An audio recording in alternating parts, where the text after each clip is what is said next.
सरस्वतीं व्यासं ततो जयमुदीरये। नष्टप्रायेष्वभद्रेषु नित्यं भागवत सेवया भगवती उत्तमश्लोके भक्तिर्भवती नैष्टिकी। कृष्णाय वासुदेवाय देवकी नन्दनाय च नन्दगोपकुमाराय गोविन्दाय नमो नमः।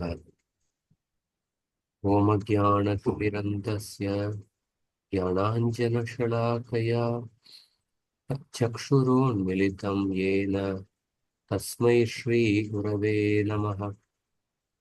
श्रीचैतन्यमनोभीष्टं स्थापितं येन भूतले स्वयं रूप कदा मह्यं ददाति स्म पदान्तिकं।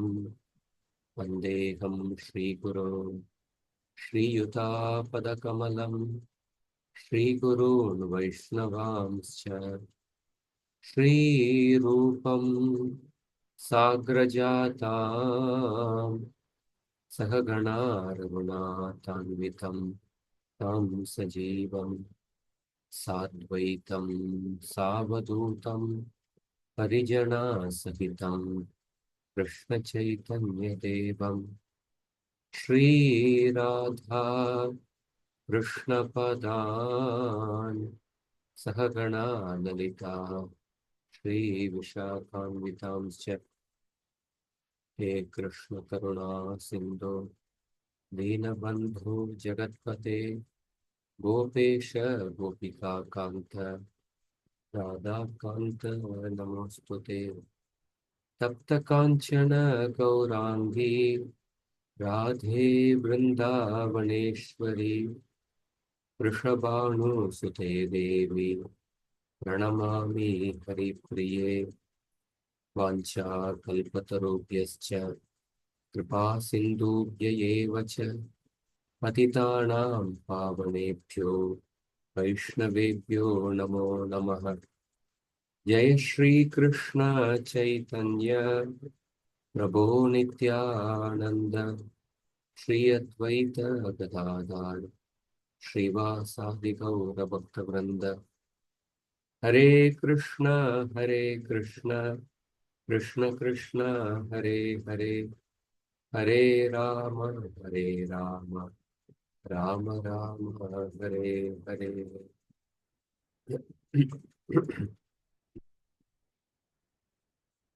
हरे Krishna.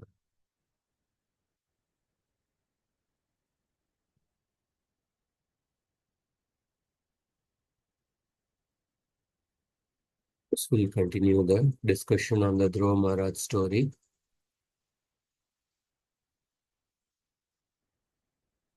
So Narada Muni pacified Uttanapad, and then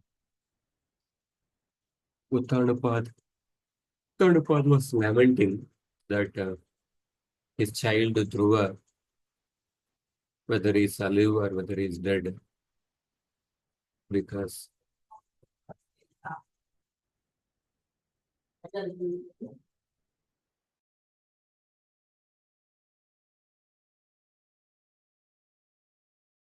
Uttanapad was lamenting whether his son Dhruva is alive or dead. So at that time, Narada Muni came and told Dhruva Maharaj, your child Dhruva is engaged in performing the most difficult task of pleasing the Supreme Personality of Godhead. And his fame is going to be spread very soon all over the universe. And because you are not aware of the glories of your son, therefore you are lamenting. And do not worry about it. But that Narada Muni pacified Uttanapad.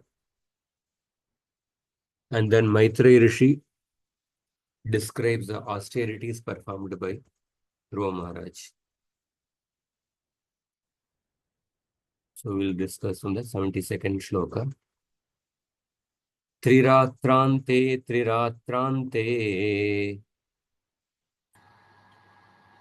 Triran, Triratrante, Trirantrante, Kapit, Kapitha Badarashanaha. Kapitha Badarashanaha, Atmavrityanusareణ Atmavrityanusarena, Masam Ninyerchayan Harim. Masam Ninye Chayam Harim. Translation. For the first month, Dhruva Maharaj ate only fruits and berries on every third day, only to keep his body and soul together. And in this way, he progressed in his worship of the Supreme Personality of Godhead. Tri Ratrante. Once in 3 days. Kapita Badarashana. Dhruva Maharaj was eating the kapita and badara berries. And that too, Atmavrityanusarena. Just to maintain his body. Atmavritti Anusarena. Masam Ninye. In this way, he passed 1 month eating kapita and badari fruits once in 3 days. Archayan Harim, while worshipping the Supreme Lord. So we will see the next few verses describe the intense austerities performed by Dhruva Maharaj. So here we'll see that Dhruva Maharaj determination to render devotional service. That will be seen in this following verses. Prabhupada writes a very important purport. Badari trees and Kapita trees. So Prabhupada says that there are no English equivalent for the name of the Badari and Kapita. Many times for the Sanskrit words, we may not find the exact English equivalent of the Sanskrit words. There is a book written by one Vaishnava saint, The Non-Translatables in Sanskrit. How many words in Sanskrit, like for example, dharma is translated as religion. But dharma has a very deep meaning. It has various shades of meaning. They are not captured just in the word religion. Sampradaya is translated as a sect. But actually, Sampradaya means Samyak Prakarshena Daya. The medium by which a person gets a complete dissemination of knowledge, that is Sampradaya. So translating it as a sect is a very, it doesn't capture the real import of the word Sampradaya. I guess there are many words are there. Devata is translated as demigod. But when we see the different meanings of the word Devata, it may not have the same, demigod may not have the same, will not capture those exact meanings. So, because the English language has a limitation, there is an inherent limitation of the English language. So sometimes we may not get the exact import of the word. So here Prabhupada is translated as Kapita and Badari as a berries. So this fruit is generally eaten by the monkeys in the forest. But Dhruva Maharaj accepted those fruits, but not as a feast, just to maintain his body and soul. So the devotee should not accept foodstuff to satisfy the sense, satisfy the tongue in sense gratification. It is recommended in Bhagavad Gita that one should accept as much as food necessary to keep the body fit. Yuktahara viharasya yukta cheshtasya karmasu yukta swapna vabodasya yogo bhavati dukkha. One should be regulated in one's eating, sleeping, and recreation. So here we see that Dhruva Maharaj, especially when he was performing austerities, he did not lead a luxurious life. So therefore, Dhruva Maharaj is an acharya, and by his finances and austerities, he is teaching how one should execute bhakti. So therefore, we will see in the next several verses how severely Dhruva performed his tapasya. Therefore, to become a bona fide devotee of the Lord is not an easy task. But in this Kali Yuga, because of Sri Chaitanya Mahaprabhu, who is so liberal, Namo Mahavadanyaya Krishna Prema Pradayate, Krishnaya Krishna Chaitanya Namine Gauratushe Namaha. Chaitanya Mahaprabhu has given the most highest process, highest goal, that is Krishna Prema. Not only he is awarding the highest thing, and the process he is giving, that is also very easy. The process is also is Namo Mahavadanyaya because of two reasons. First reason is that he is giving the highest thing. Second reason is that the process which he has given to get the highest thing, that is also the most easy process. And we can say the third reason, that he is making the highest thing available even for an ordinary rank and file common person, or what we say Aam Admi.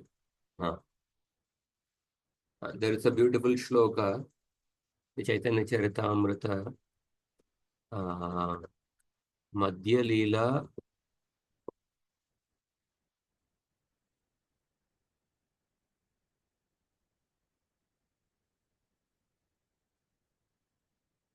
Madhya Leela, 25th chapter, first shloka.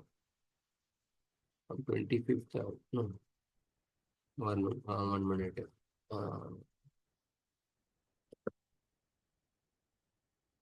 Okay. Madhya 23.1. Chirad adattam nijagupta vittam swaprema namam mritamatyudara pamaram yo vidatara gaura krishno janebhyas tamakam prapadye. Chirad adattam, that which has not been given for a long time. Nija Gupta Vittam, which is his own personal confidential property. Swaprema Namamritam, that is the love of him. Swaprema Namamritam. And Ati Udaraha, most munificent. Pamaram, he gave that even to the lowest of men. The most munificent personality of Godhead, known as Gaura Krishna, distributed to everyone, even the lowest of man, his own confidential treasury in the form of the nectar of love of himself and the holy name. This was never given to the people at any time before. I therefore offer my obeisances unto him. So we see that somebody, like there are so many leaders in this world, they claim to say that they are working for the common people. So there is a political party also by that name, Aam Aadmi Party. So there are many people who say that they are working for the common rank and file person. So they may do some work in the sense that before the election or after the election, or they may distribute some freebies even to the common person. They may distribute money, or they may distribute different things to the common people.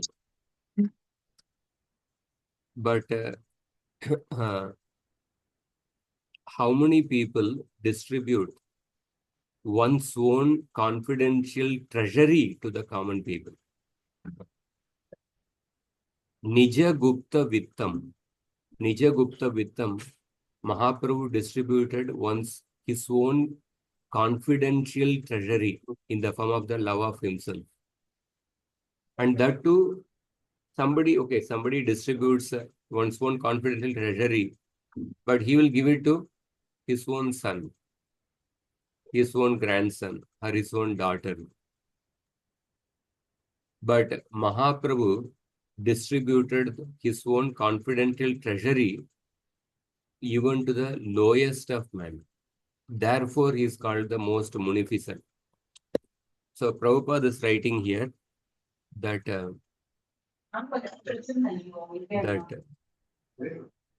so Prabhupada says that Dhruva Maharaj, the process he followed is he executed very severe austerities. But Chaitanya Mahaprabhu is so liberal that Chaitanya Mahaprabhu is so merciful. By the mercy of Chaitanya Mahaprabhu, the process which we have got is very easy. It has been made very easy by Chaitanya Mahaprabhu. Parama Karuna Pahudui Jana Nitai Gaurachandra Saba Avatara Sara Shiromani Kevala Ananda Kanda. But then Prabhupada says that, but if we do not follow even the liberal instructions of Lord Chaitanya, then how can we expect to discharge our regular duties in devotional service? So one should not take the magnanimous nature of the Lord for granted. Because generally, one of the tendency of the conditioned soul is that they want to do as minimum as possible. Conditioned soul wants to be lazy, and a conditioned soul, he tends to take the mercy for granted, and then one tries to justify one's laziness, one tries to justify one's wrong actions by taking advantage of the merciful nature of the Lord, by using the merciful nature of the Lord. Therefore, Prabhupada is warning. So there was one discussion with some Vaishnavas. So in certain other Vaishnava Sampradayas, they say that if we just perform Sharanagati to the Acharya, Acharya will take you back to Godhead in this very lifetime. You don't have to perform any sadhana. You don't have to perform any sadhana bhakti. Whatever hearing and chanting you do it as a passing of your time. There is no, it is just a time, as a time pass, one should do the hearing and chanting, not as a sadhana as that one should do every day. So like that, there are certain views in the Vaishnava Sampradaya, but in Gaudiya Vaishnava Sampradaya, we have to chant 16 rounds. See, every day 16 rounds of chanting. You have to do it as a sadhana. So our Sampradaya is much easier process. We are doing sadhana not as an injunction, we are doing as a time pass. Because once a person has performed Sharanagati, his ticket is assured. Like that, there are certain viewpoints. So I was saying that actually, even in the Gaudiya Vaishnava Sampradaya, if a person has a sincere desire, Chaitanya Mahaprabhu will definitely take care. But still the Acharyas like Srila Prabhupada has given the program of chanting 16 rounds, following regulatory principles, as if the perfection depends on our own effort. Actually, the perfection depends only on Krishna's mercy, only on the spiritual master's mercy. But many times, Srila Prabhupada has made statements, finish your life in, you must perfect in this very lifetime. We must not live for the next lifetime. Many times Prabhupada spoke like that. If you are 70% Krishna conscious, then you will have to continue. You have to take another birth. If you are attached to even on Gulab Jamun, then you will have to take another birth. There are many times Prabhupada has spoken. Why? The same Prabhupada, as mentioned in Bhagavatam, first canto, 7th chapter purport. For example, I'll show you the purport. The first canto, 7th chapter, sixth verse purport. Prabhupada says that revival of the dormant affection of our love of God does not depend on the mechanical system of hearing and chanting, but it solely and wholly depends on the causeless mercy of the Lord. That means the perfection depends solely and wholly depends only on the causeless mercy of the Lord coming through the Acharya. But still, Prabhupada has spoken many times that you must perform your chanting very attentively. You must perform your sadhana. Why the Acharyas have spoken like that? Because the conditioned soul has a tendency to be lazy, and he tends to take advantage of the merciful nature of the Lord. One tends to take advantage of the merciful nature to justify one's laziness. Therefore, the Acharyas have spoken, have given that at the time of initiation, Acharyas have insisted that you must chant 16 rounds attentively, follow the regulative principles of the. And also another reason is that because Gaudiya Vaishnava Sampradaya is a preaching movement. So for a preaching movement, only when a person is himself practicing certain sadhana, certain process of bhakti marga seriously in his life, only when a person is actually himself knows the shastras properly, then his words will be effective when he preaches to others. He himself should be practicing. So therefore, Prabhupada spoke that everyone should attentively chant 16 rounds of Hare Krishna mantra.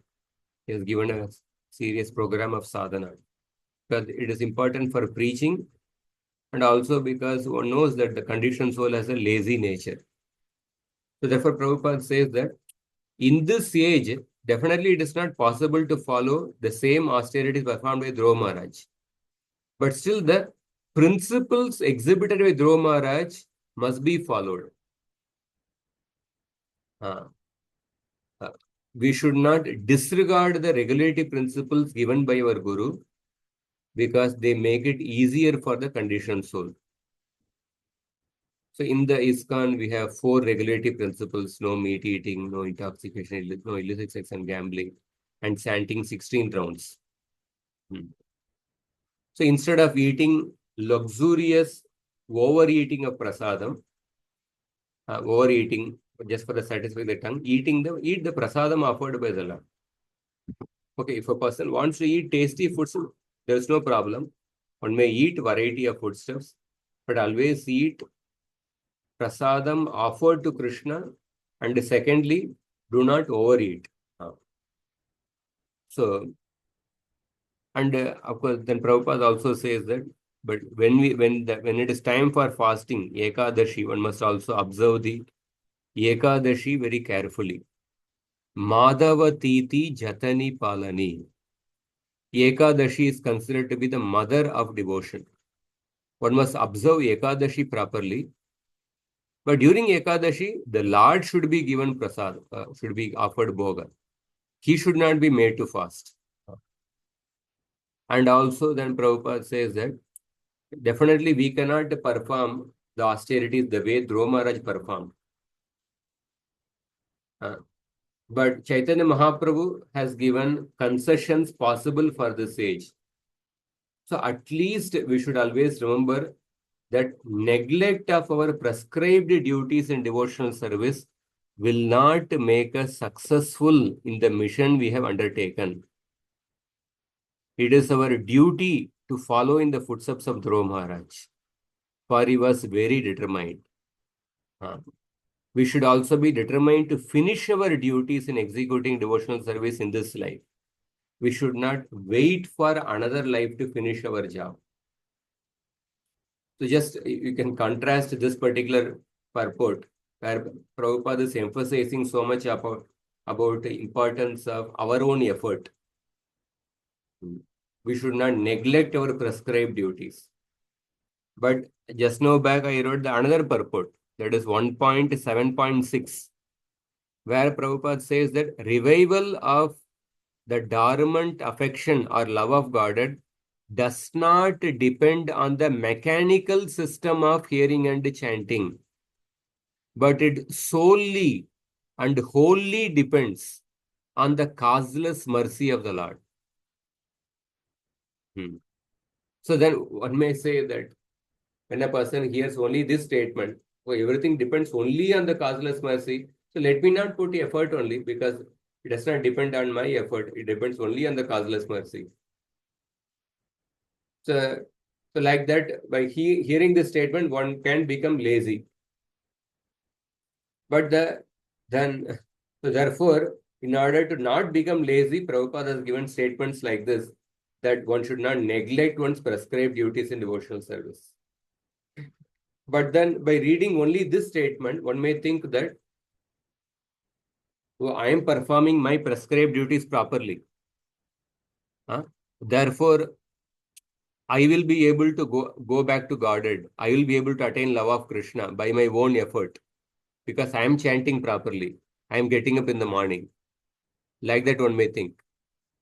That by my effort I can attain love for Krishna. So in order to humble us, Prabhupada has given the other statement, the revival of love for Krishna, it solely and wholly depends on the causeless mercy of the Lord. So therefore, we have to put our effort very carefully, but within our heart, we should remember that the perfection depends solely and wholly on Krishna's mercy and the Acharya's mercy. Therefore, otherwise, if a person is reading only one of these statements, one can either become lazy, or one may think that I can achieve perfection by my own effort. One can become proud. Therefore, both these statements, 1.7.6 purport and also this purport, both are important, where one purport emphasizes the complete that mercy of the Lord, another purport emphasizes about the importance of putting effort in following the regulative principles and chanting 16 rounds. Next shloka. Dvitiyam cha tata masam द्वितीयं च त द्वितीयं चथ मासं षष्ठे षष्ठेर्बको दिने षष्ठेर्वको दिने तृणपर्णादिभिः शीर्णैः तृणपर्णादिभिः शीर्णैः कृतान्नोऽभ्यर्चयान् विभुम्. कृतानोऽभ्यर्चयान् विभुम्. Translation. In the second month, Dhruva Maharaj ate only every 6 days, and for his eatables he took dry grass and leaves. Thus he continued his worship. द्वितीयं च तथा मासं षष्ठे षष्ठेर्बको दिने तृणपर्णादिभिः शीर्णैः कृतान्नोऽभ्यर्चयन् विभुम्. So in the second month, Dhruva Maharaj ate only some dry grass. Trina Parnadibihi. Shirnaihi. Shirnaihi means those leaves and grasses which have fallen naturally, not by causing some himsa. Those leaves which has fallen naturally from the trees, those dry grease and leaves, he ate once in 6 days. While worshipping the Lord, Abhyarchayan Vibhum. while worshipping the Lord. The next shloka. Tritiyam chanayanmasam Tritiyam chanayanmasam navame navame hani navame navame hani abhaksha uttama shlokam abhaksha uttama shlokam upadhavat samadhina. upadhavat samadhina. Translation. In the third month, he drank water only every 9 days. Thus, he remained completely in trance and worshipped the Supreme Personality of Godhead, who is adored by selected verses. In the third month, navame, once in 9 days. Abhaksha, he drank some water. While worshipping the Uttama Shloka. Uttama Shlokam Upadhavat Samadhina. He entered in Samadhi, in the state of Samadhi, he was worshipping the Lord. By drinking little water once in 9 days. One class, Radhanath Swami Maharaj was mentioning, sometimes suppose a person is observing Nirjal Ekadashi. One may become proud of one's observance of Nirjal Ekadashi. But if we perform any austerities, we may think, oh, others are not observing Nirjal. See, I am observing Nirjal. That one can become proud by comparing himself with others. Instead of comparing with the people around us, we should compare with the examples in the Shastra. When we compare with the examples of the Shastra, then we get humbled. Like the austerities performed by Dhruva Maharaj. Like that in every aspect of life, sometimes we may study the Shastra, we may memorize some shlokas, and then we may compare ourselves with some other devotees around us. So these people don't know much shlokas, so I know more. Like that, then we may become proud. But rather, we should compare with the examples in the Shastra or with the previous great devotees. Then we become humbled, actually. So, this is Dhruva Maharaj's austerity. The next shloka. Chaturtamapi vaimasam चतुर्थमपि वैमासम् dvadashe hani द्वादशे हनि vayubhaksho jitashvaso वायुवक्षो जितश्वासो dhyayan devamadharayat. ध्यायन् देवमधारयत. Translation. In the fourth month, Dhruva Maharaj became a complete master of the breathing exercise, and thus he inhaled air only every 12th day. In this way, he became completely fixed in his position and worshipped the Supreme Personality of Godhead. In the fourth month, Vayubhaksho jitashvaso dhyayan devam adarayat. Having controlled his breathing, jitashvasa, Vayubhaksho, he was only inhaling some air once in 12 days. He was taking the air as the food, and that too only once in 12 days. Dhyayam devam adarayat, and worshipped the Supreme Lord by meditating on the Lord. So another thing we see is that Dhruva Maharaj, in each month, is gradually increasing his austerities. He started with eating once in 3 days, but each month he is gradually increasing his austerities. So in our bhakti also, if we have to maintain our bhakti in this age, we have to keep upgrading. Just like when you install an app in a phone, for the app to function properly, then you have to keep that app upgrading. Otherwise, if you don't upgrade, then at a certain point, the app may not work only. So Kali Yuga poses greater and greater challenges. So one has to keep upgrading, but gradually. When a person is following certain level, one should remain steady in that, and then one should try to go to the next level, and then remain steady in that, and then go to the next level. So one has to keep upgrading. So therefore, like when we talk about, say, our sadhana 16 rounds or regulative principles, so these things also one has to keep upgrading in the sense that one has to keep improving the quality of our practices, and if possible, quantity also one should increase, or at least the quality of our consciousness with which we do our practices, that should keep on. We should keep upgrading. Say, for example, when we talk about meat eating. So suppose somebody had the habit of eating meat. Then after taking to bhakti, he stops eating meat. So uh, he stops eating meat. That is one thing. But what is the principle behind no meat eating? Basically, non-violence, not giving pain to other living entities. So this principle we have to keep upgrading. So we may stop giving physical pain to the animals in the form of stopping to consume meat.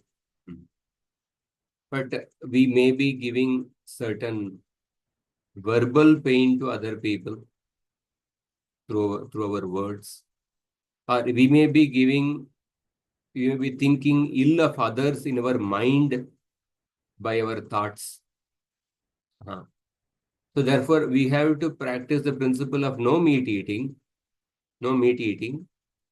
also in terms of by not speaking harsh words to hurt others, and trying to stop our ill feelings towards others.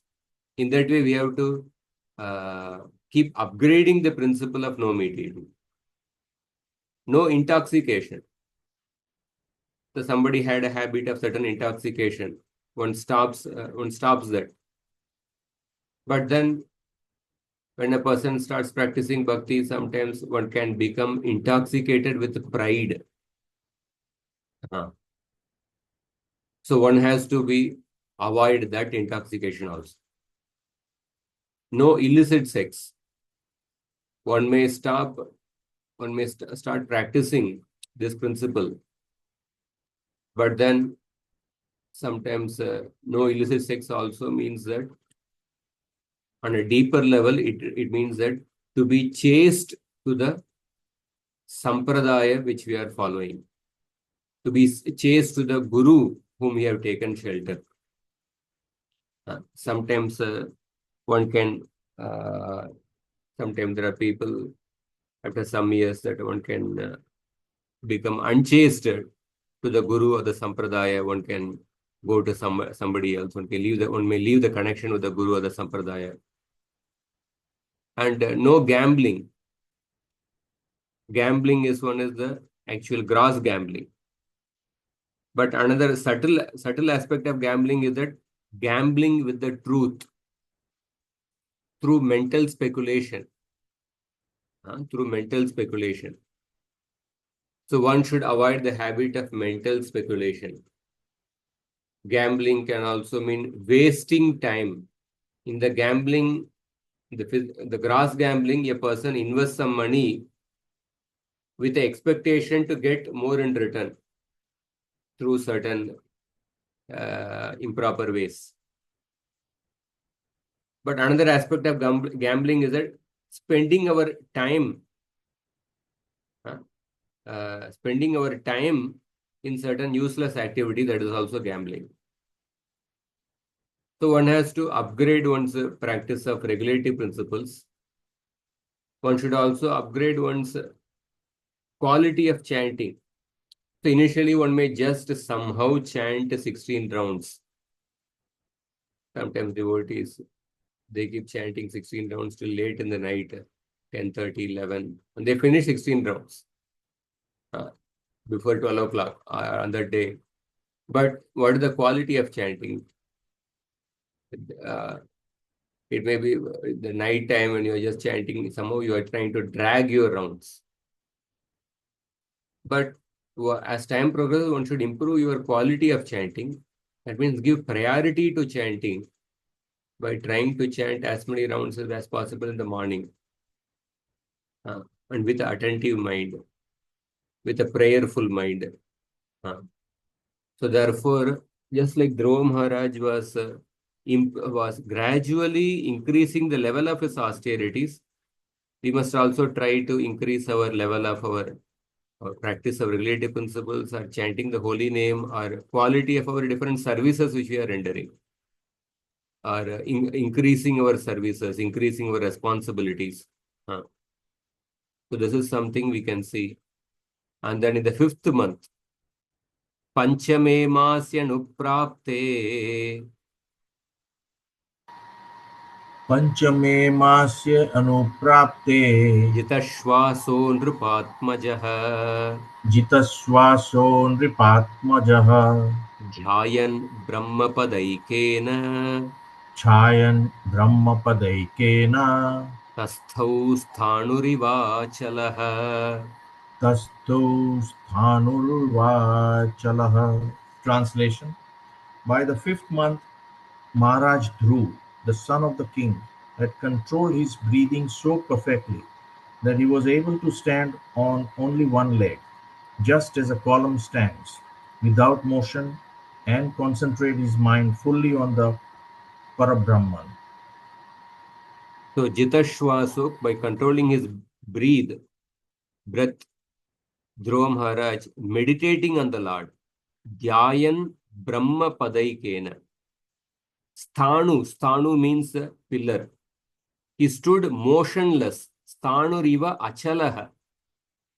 Motionless like a pillar on one foot. Pada Ekena. Padaikena. In 1 foot he was standing motionless. Even Hiranyakashipu also performed such severe austerities. We read in the 7th canto, 3rd chapter, Hiranyakashipu's austerities are also described. But Hiranyakashipu performed austerities towards the demigod Lord Brahma. And after getting power, he started terrorizing the whole universe. But Dhruva Maharaj, although he had a material motivation, but he is performing austerities and devotional service to Lord Vishnu. That is the difference. Next shloka. Sarvato mana akrishya Sarvato mana akrishya Ridibhutendriyashayam Hridhi bhutendriyashayam Dhyayan bhagavato rupam chayan bhagavato rupam Nadrakshit kinchanaparam. nadrakshi kinchana param. Translation. He completely controlled his senses and their objects, and in this way he fixed his mind without diversion to anything else upon the form of the Supreme Personality of Godhead. Sarvato mana akrishya. Controlling the mind. This is an interesting shloka. Sarvato mana akrishya. Controlling the mind completely. Sarvatah. And bhutendriyashayam. Bhutendriyashayam. This word can be a visheshana for Bhagavato Rupam, or this word can be a visheshana for Manaha. If we take the word Bhutendriyashayam as the visheshana, as the adjective for the word Manaha, that means that controlling the mind completely towards all the senses and sense objects, from all the senses and sense objects, like that it can mean. Controlling the mind completely from all the senses and sense objects, and while meditating on the form of the Lord, he did not see anything else. Na adrakshit kinchana aparam. Or another meaning of the shloka is that Bhutendriyashayam can be the Visheshana adjective for Bhagavato Rupa. Then in that case, the shloka means that controlling the mind completely, meditating on the form of the Lord, which is not perceivable by the material senses. If the Bhutendriya Ashayam is an adjective for Bhagavato Rupam, it means that the form of the Lord, which is not perceivable by the senses. That is the meaning. Or if we take the Bhutendriya Ashayam as the adjective for Manaha, that means controlling the mind completely, including the different senses, the sense objects, and meditating on the form of the Lord. He did not see anything else. Na adrakshi kinchana aparam. So we see that such kind of one-pointed attention, one-pointed focus. That is what we see Dhruva Maharaj. Determined one-pointed focus. So even in when we talk about the different, in the Patanjali's Yoga Sutra, talks about 5 stages of the mind. I'll just mention that. 5 stages of the mind. What are the 5 stages of the mind? First stage of the mind is the Kshipta. Kshipta means which is considered to be the chaotic or the most fickle state of the mind. The most fickle state of the mind, that is Kshipta. It is compared to the monkey mind. Monkey cannot stay in one place more than a few seconds. It keeps moving, jumping here and there. The monkey mind is always alternating between extreme states. So the sign of the Kshipta mind is that one does not have the decision-making ability. A person will be always restless. One will be confused and there will be lack of clarity in him, and always will be anxiety. And the next stage of the mind is called as Muda. Muda, in the Kshipta stage of mind, a person is deeply in Tamoguna.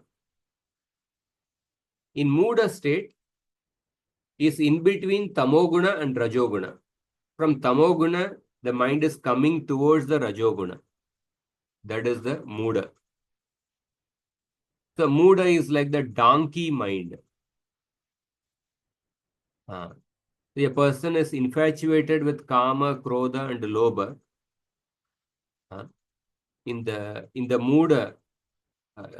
Muda state of mind, a person is dominated by the Tamoguna, in which the mind is sluggish, sleepy and lacking vitality, but it is going towards the Rajoguna.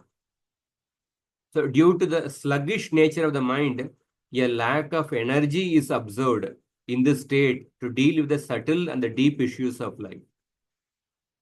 So the stages of the Muda state is that a person lacks energy and vitality, and poor concentration, distorted connection with the inner self, Atma, and a person will be in a depressed state. One is unable to hear one's inner voice. One is unable to communicate to one's true self. So most of us, most people oscillate between Kshipta and Muda state. So one is impelled towards an object of sense gratification through the Rajoguna behavior.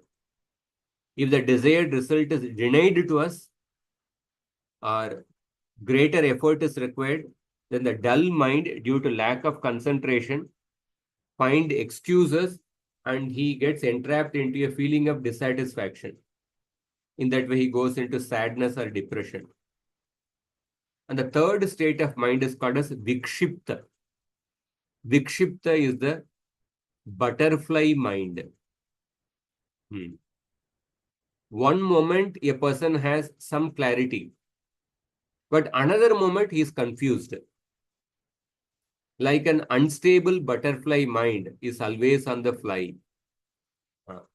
That means there are moments in life where a person comes to sattva guna, and because of that, a person can focus and concentrate. One may feel balanced and happy, but that does not last long.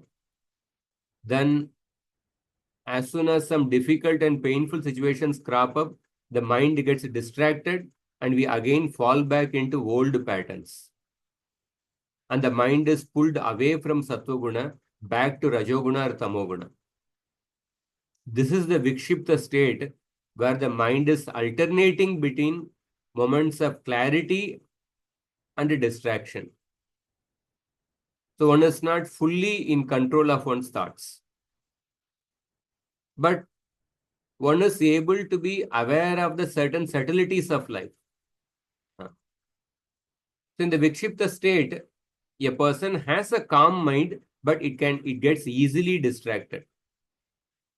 Better concentration compared to the mood state. Mind is sometimes stable, but other times confused. And then the fourth state of mind is called as ekagra, one-pointed mind. In the Bhagavad Gita, Krishna asks Arjuna at the end of the 18th chapter, Kachidetat Shrutam Partha Tvaya Ekagrena Chetasa Kachid Ajnana Sammoham Pranashtaste Dhananjaya. Did you hear my instructions with a one-pointed attention? Tvayaikagrena Chetasa.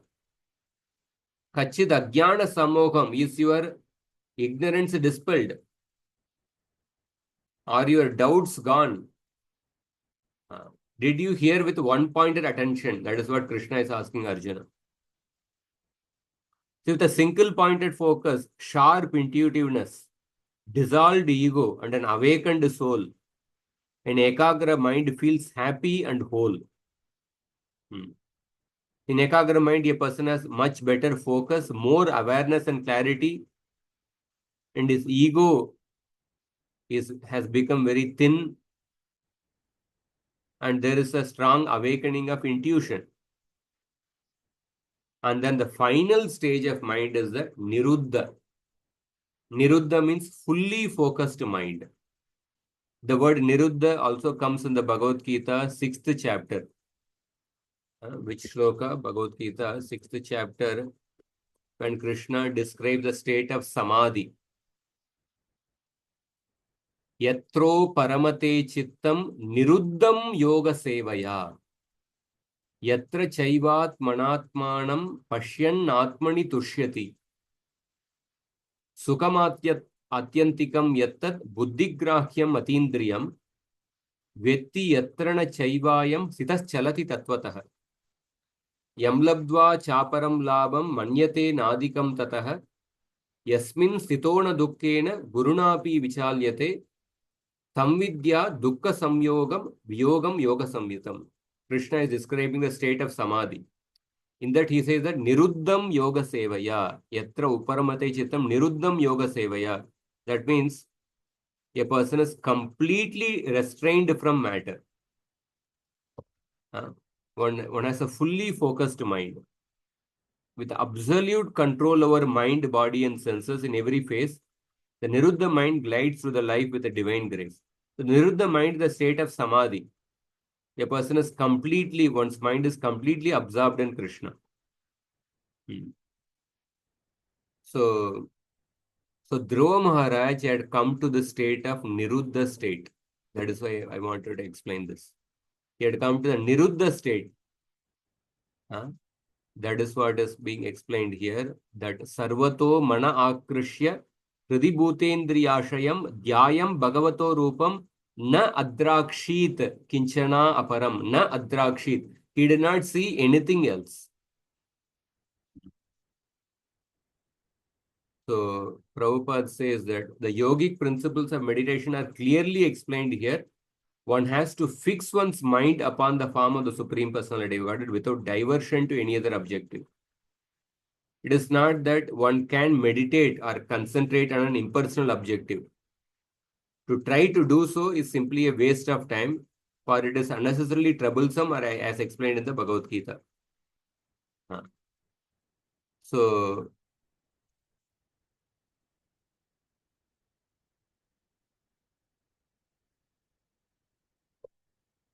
we'll go to the next shloka. This will end. The next shloka is a little long, purport is there. We'll take up this next class. 78 to 82, last 5 shlokas we'll take up in the next class. So, just last.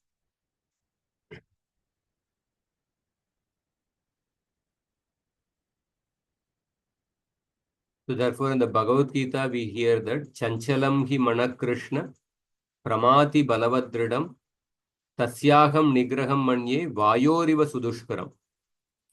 Where Krishna says, Arjuna talks about the nature of the mind, how the mind is very difficult to control. It is chanchala, it is flickering. Pramati Balavatritam is very strong, it is obstinate.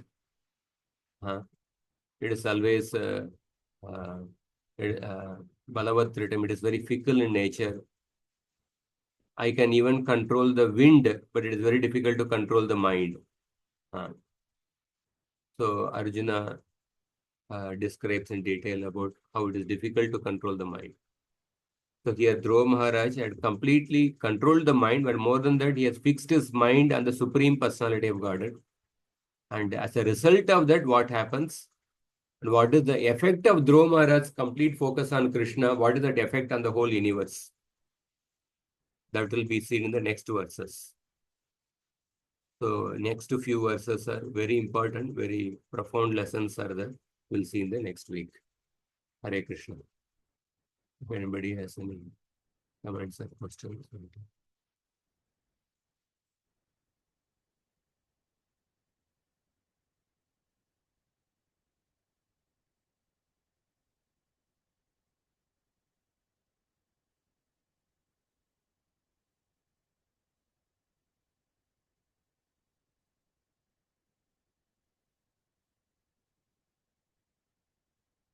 Hare Krishna, Prabhuji. Hare Krishna. Dandavad Pranam, Prabhu. Very good. Prabhuji, not a question, but just one clarification. These 5 stages of mind, so Ekagraha and Nirudha. So Ekagraha is one-pointed attention. So there is not very big difference, no? Means it is that trying to focus, and in Nirudha, one gets fully focused, like Samadhi. Yes.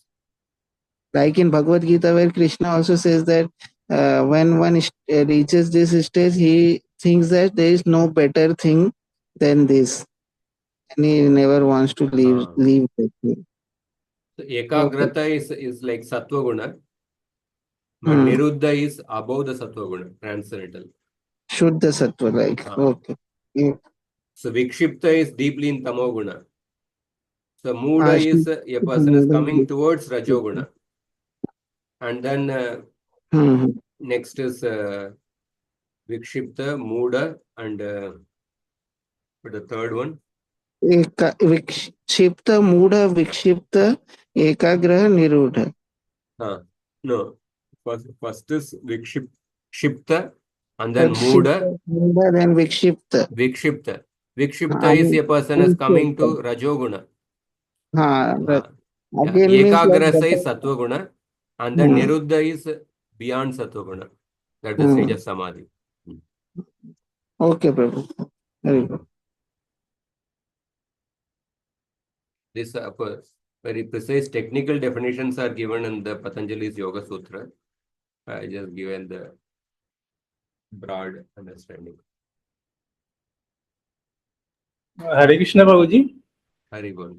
Yeah, so now, I mean, in Kali Yuga, I mean, without taking food or water, we just can't survive. But in that time, like how Dhruva Maharaj survived, I mean, with little food or even without breathing, I mean, how was that possible that time? Yeah, Satya Yuga, people had a greater capacity to perform tapasya. Capacity was more pure. Kali Yuga is difficult, practically impossible to perform such tapasya. Maybe even in Kali Yuga, if you go to a situation like Satya Yuga, like the Himalayas, in the Himalayas, there are yogis who perform tapasya. May not be not like Dhruva Maharaj, but definitely compared to our lifestyle in cities.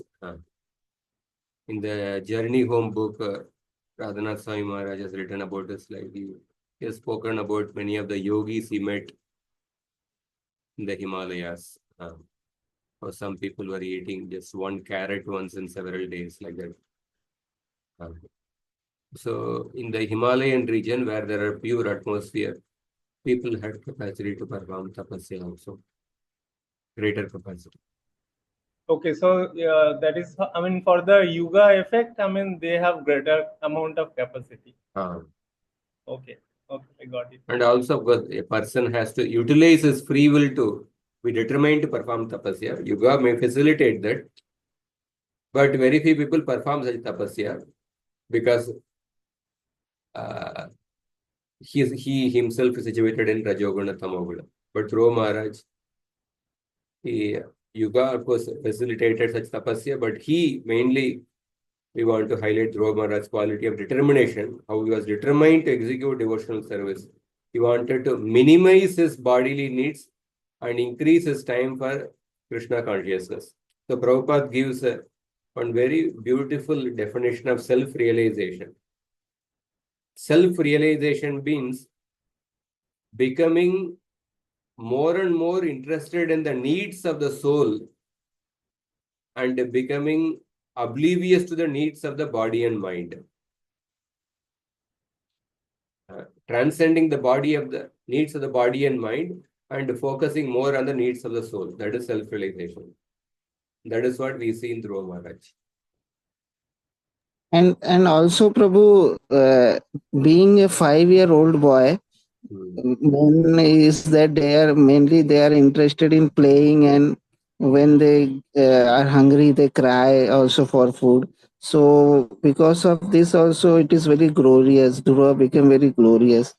Being a 5-year boy, he did such a great tapasya. But Hiranyakashipu also did, but he was not like Dhruva and all that. Of course, his tapasya was in the for the Tamoguna, but here it is very glorious because of being only 5 years boy. Yes. Yes.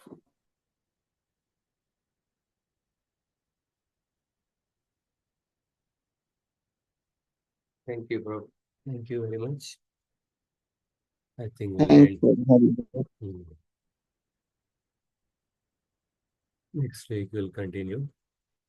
ग्रंथरा Shrimad Bhagavatam की जय, श्री प्रभुपाद की जय, गौर भक्त वृंद की जय।